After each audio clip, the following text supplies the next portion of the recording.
In F1, the movie, Brad Pitt's character is a selfish, cheating addict before, during, and after the events in this movie occur. Changed my mind. And please don't subscribe unless you like what I'm saying. I absolutely dug the hell out of this movie and definitely would see it again.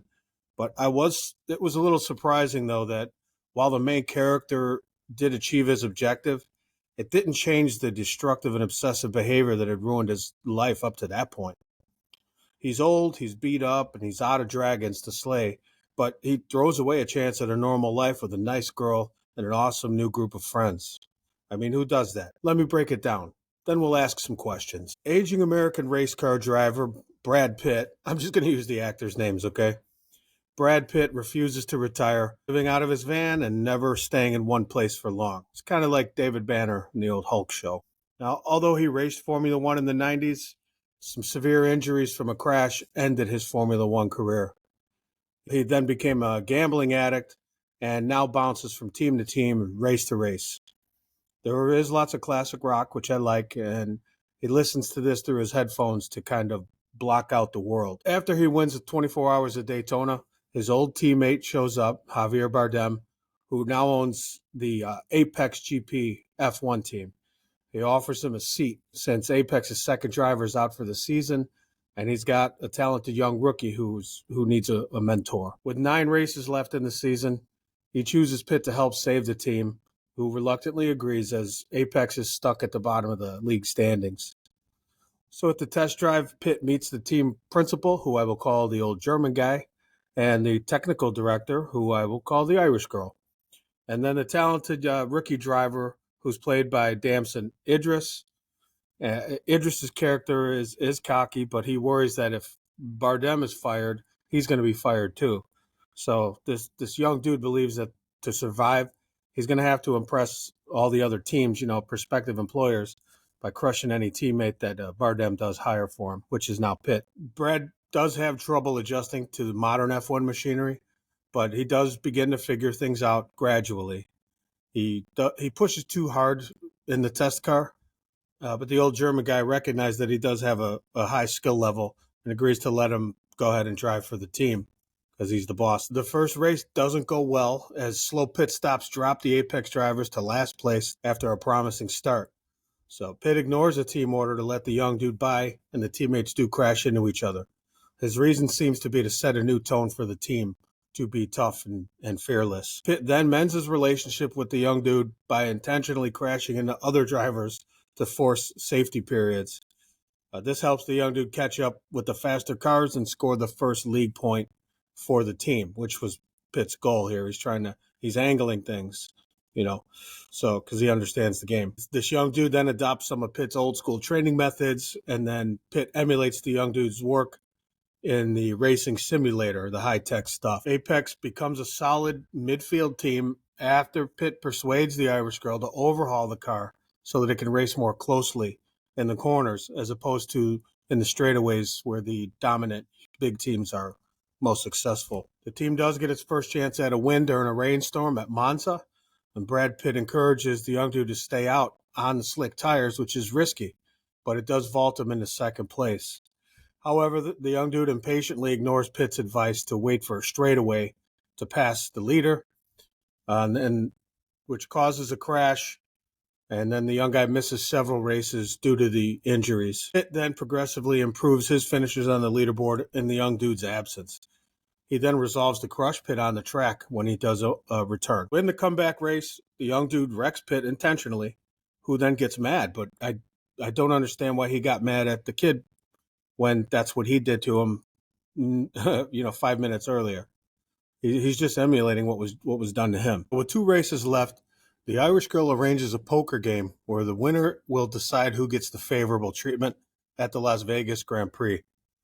The young dude ends up winning the hand, but after he leaves, Pitt reveals that he did have him beat, but he threw it away to let the young guy, get the advantage the next day.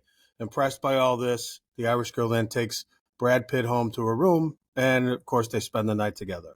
I will say, it is a great love scene to me because they show about 3 seconds of kissing, and then they cut to sunrise. So So, well, then after that, Javier Bardem shows up, barges in to tell him that according to a whistleblower, the Irish girl had illegally designed her upgrades with outside help, which didn't happen, but it was kind of a ruse. Of course, she denies the wrongdoing, but regulations force the team to remove the upgrades. After realizing he forgot his lucky playing card, which is something that the Pitt character always brought with him, he would just draw a random card and then put it in his pocket, and they would pan to a picture of him and his dad. They don't really fully explain this. I don't know. Maybe I missed something. But anyway, once Pitt realizes he doesn't have the card with him, he gets road rage and he also starts to get dizzy and he ends up crashing. So while he recovers in the hospital, Javier Bardem learns that the old injuries that Pitt had sustained decades before were worse than he thought, and they may have permanently impaired his ability to drive. He ends up firing him because of this. After that, one of the board members from the Apex board finds Pitt and tells him that he was the one who forged the documents, getting them in trouble, so that he could get rid of Bardem for underperformance and then sell the team out from under him. But he offers to fire Bardem and then make Pitt a rich man and the team principal if the sale does go through. All he has to do is screw over his friend. And then he says, call me, let me know what you think. But there was one race left because they still had one chance to win the race and keep the team. So before the season ending at the Abu Dhabi Grand Prix, the young dude admits to his mom that Pitt did not cause the crash in Italy, and he resolves to be more responsible on the track. Pitt does end up declining the board member's offer and talks Javier Bardem into giving him one last chance. So the league then exonerates the Irish girl who was wrongly accused and restores the upgrades. And during the race, a red flag is called after Pitt, somehow collides with another car, which means that all the teams get a chance to work on the car for a short time, and they switch everything back. Apex uses this to their advantage. So all this teamwork puts the young dude and Pitt in second and third places in the final 3 laps of the big race here. Brad then sacrifices his chance at a win by forcing the leader to block him instead of the young guy. However, they end up crashing, giving Pitt the win and saving Bardem's job and the whole Apex team. So following this race, Pitt, he hands the trophy over to Bardem, his old friend, and gives up all the glory, the trophy, and the money and everything. And he strikes up this begins this kind of relationship, which we see is going to be a long distance one after this. So the young guy is offered a job with one of the big teams, and he declines, saying that he's where he belongs, and he decides to stay faithful to his team. So Brad Pitt then he retires from Formula One immediately, splits town, and goes to compete in the Baja 1000 anyway. So that's the movie. To me, watching it all happen, it kind of plays out like Rocky 2, 4, and 5 all combined, with all the winning and losing and winning and losing, etc. But it is a great movie. I do recommend it.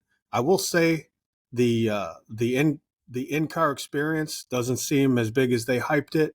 And although I saw it in IMAX, the sound was not deafening and didn't really blow me away. But that's all right. It was still a great movie. It was a good story, however formulaic. It all looks cool, and it was cool. But the little nagging thing is, even after all this, he ultimately remains flawed. The Brad character does.